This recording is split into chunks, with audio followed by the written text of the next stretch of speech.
Hi, thank you so much for the opportunity. My name is Ray Zhou, 21st Century Business Herald, Guangdong, China. So we have two questions here. First one, given the observed divergence in economic growth rates you just mentioned between different economies in Asia, which are advanced economies and emerging markets, what specific policies does IMF suggest for Asian countries to manage these disparities and therefore foster inclusive growth? Second question is related to debt levels. So with the rising debt levels in Asia and other economic pressures, what specific policies does IMF suggest for Asian countries to ensure debt sustainability and financial stability without sacrificing economic growth? Thank you. Thank you. Very good questions. Let me take them one at a time. Now, as I noted in my presentation, growth has been better than expected in Asia. In fact, Asia will contribute 60% to global growth this year. And inflation also is coming down and much better than in other regions.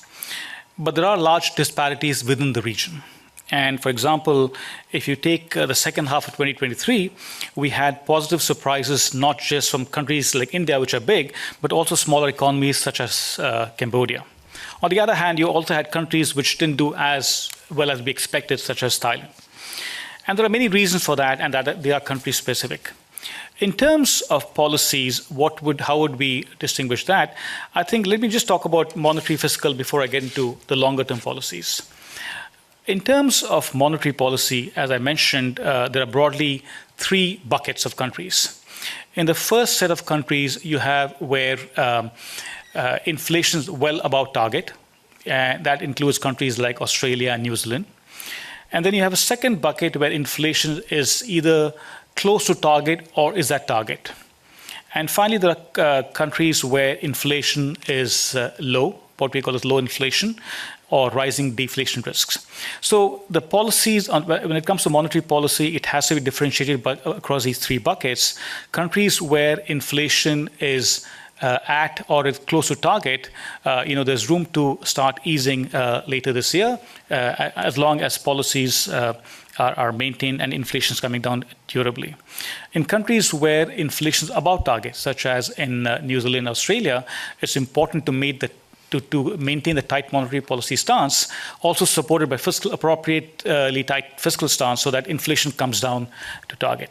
And in countries where where inflation is low, notably China, there is room to support demand and to boost growth there further. Now, on fiscal policy, I think there's more uniformity. What we have seen is that because of the multiplicity of shocks, starting from the pandemic and to the war and to tensions now, deficits and debt levels have risen across many countries in Asia. And it's important for countries to actually wind back that support which they provided during the pandemic and make it more targeted, but more generally to rein back fiscal spending and have more consolidation and bring debt levels back so that you build buffers for the future. So that's as far as near-term policies are concerned. When it comes to structural policies, I think, again, there is differentiation. If you look at Asia, there are some countries where population is aging, for example, in China. And there are other countries, other large economies where population is still growing, it's still young, like India. So in countries where population is aging, but the one common factor we see across Asia is, across many countries in Asia, is productivity is declining.